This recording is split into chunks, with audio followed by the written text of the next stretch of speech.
Shalom Bapak Ibu yang diberkati Tuhan, apa kabar semuanya? Jumpa lagi dengan saya pada hari ini, Minggu, tanggal 20 September 2020.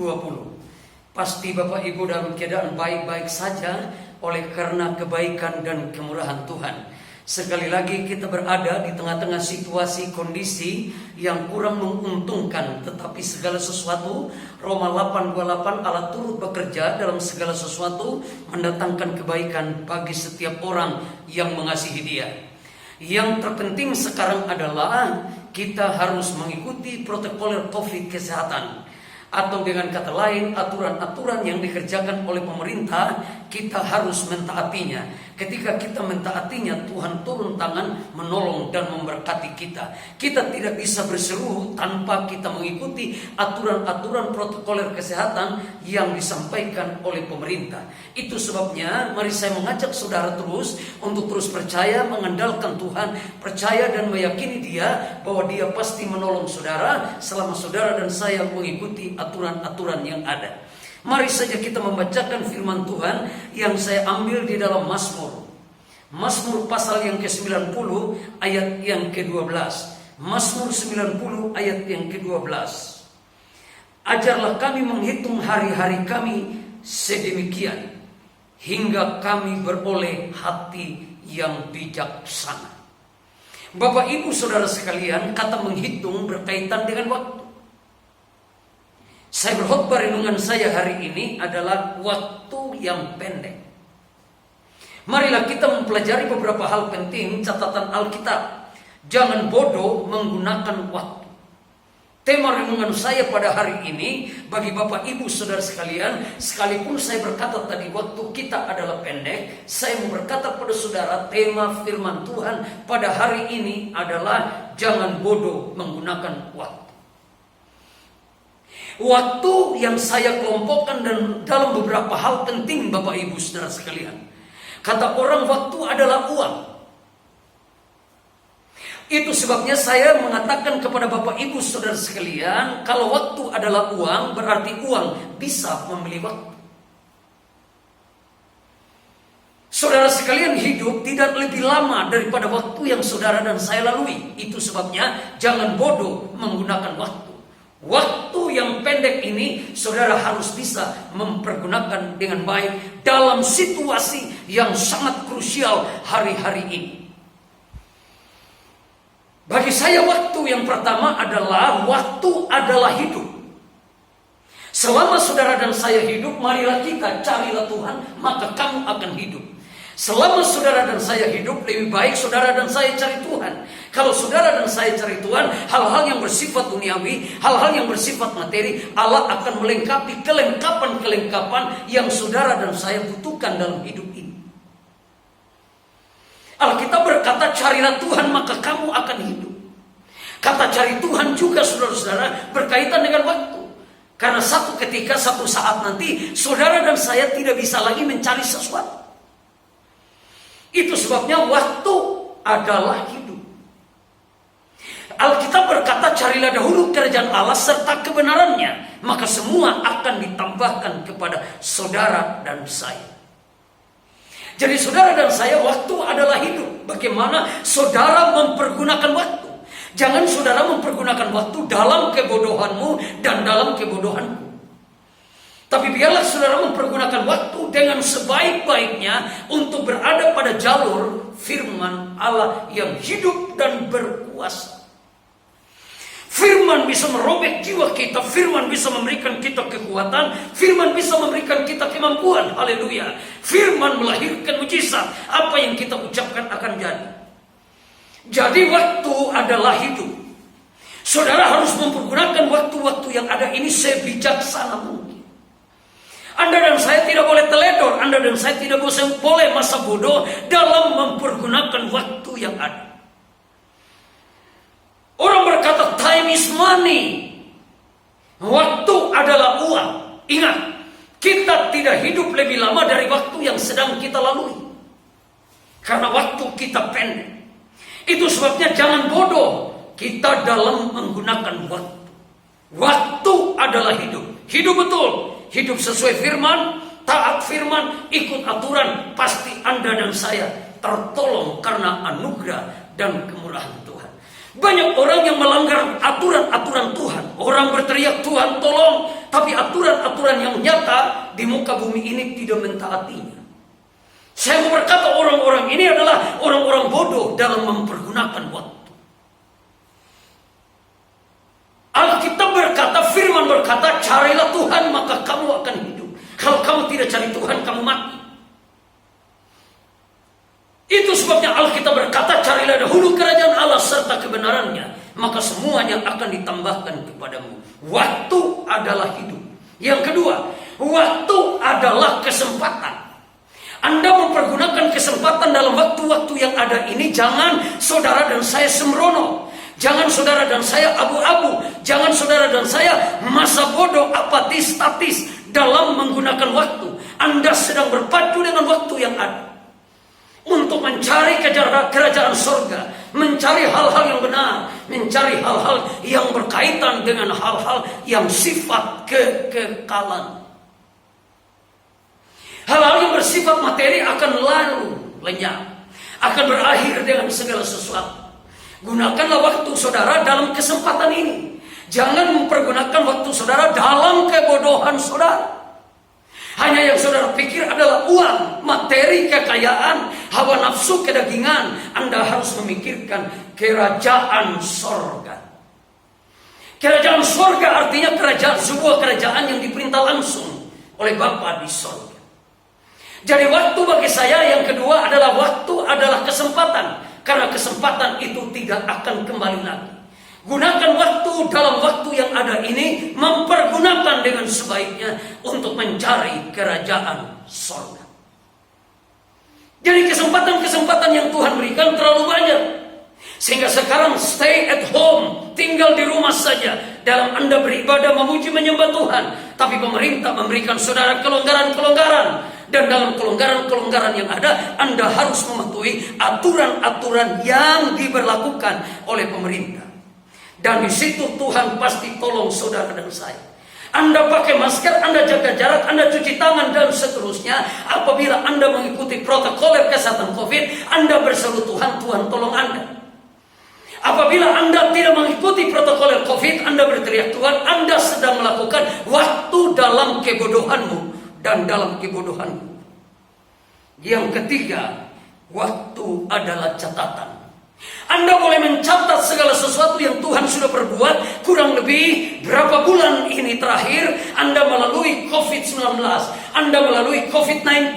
Anda catat bagaimana pergerakan Tuhan dalam waktu yang Tuhan sudah lakukan dalam masa 6-7 bulan yang sudah terjadi ini. Ada banyak orang menyalahkan Tuhan, ada banyak orang tidak sesuai dengan aturan-aturan firman, sehingga orang-orang berjalan dalam jalan yang pendek, jalan yang pintas.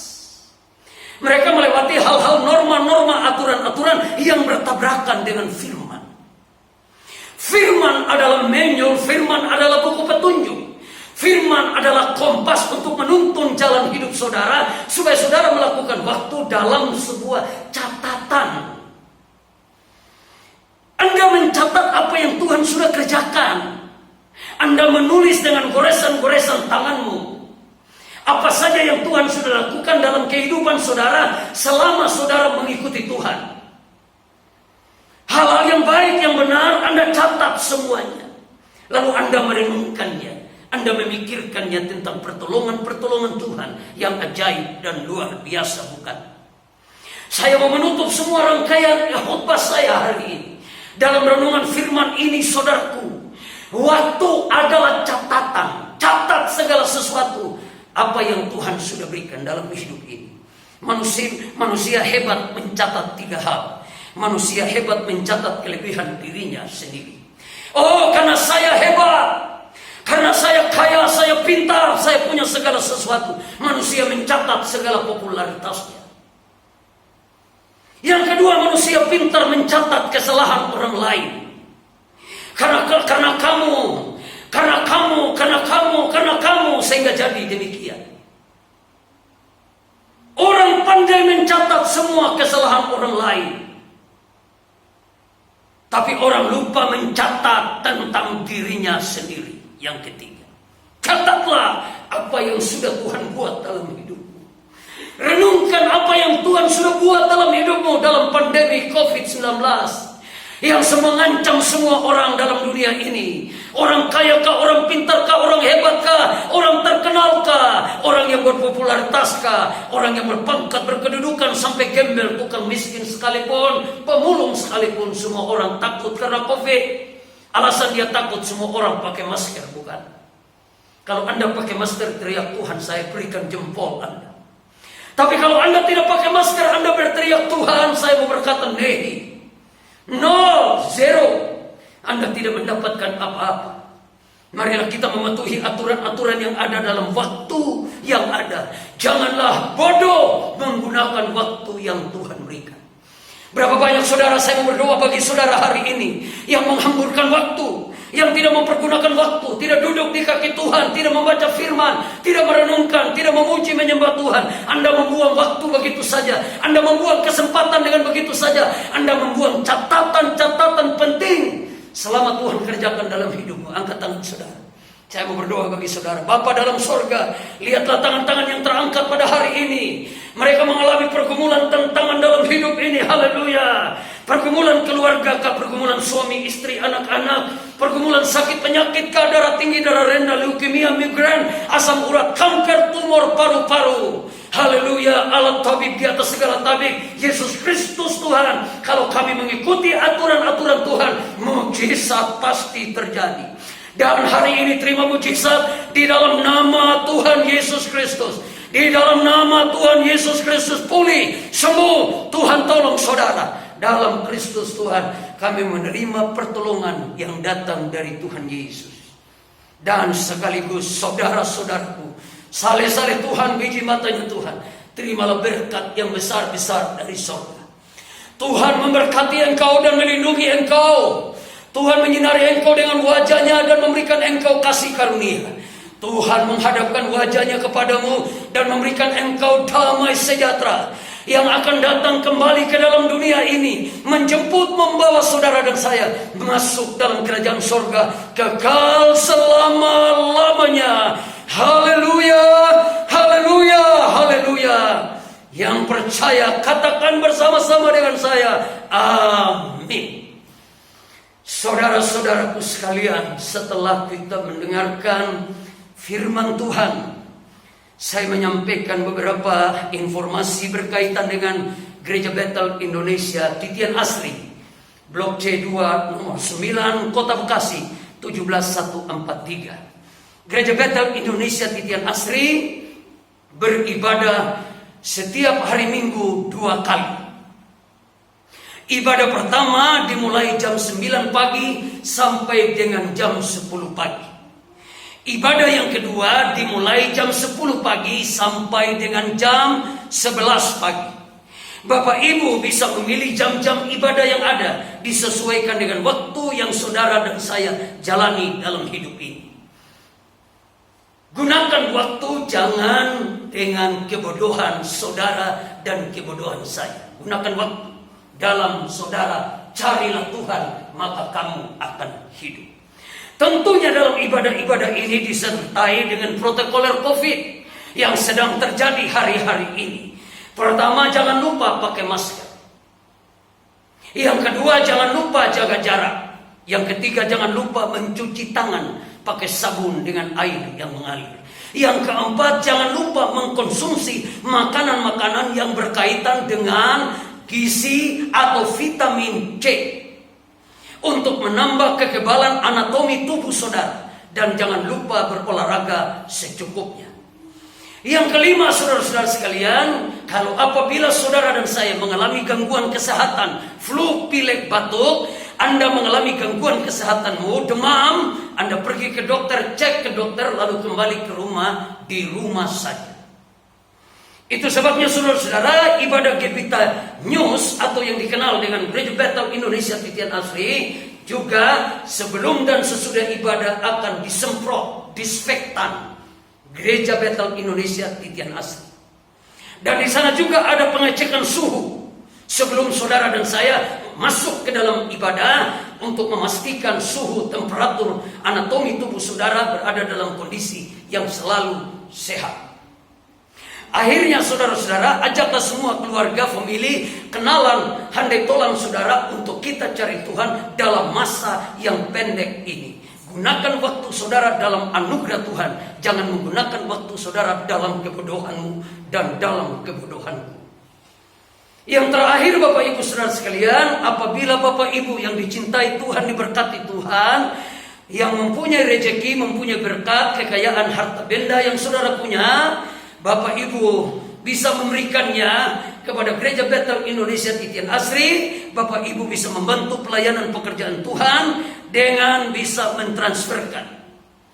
Perpuluhankah, dana ucapan syukurkah, dana persembahan sukarelakah, dana diakoniakah, dana penginjilankah, dana rumah Tuhankah, atau dana-dana yang lainnya yang Tuhan berikan pada Bapak Ibu, dan Tuhan membantu Bapak Ibu untuk menyalurkannya, dapat ditransferkan ke Bank BCA Bekasi dengan nomor rekening 066 101 4236. Sekali lagi, Bank BCA Bekasi dengan nomor rekening 066 101 4236.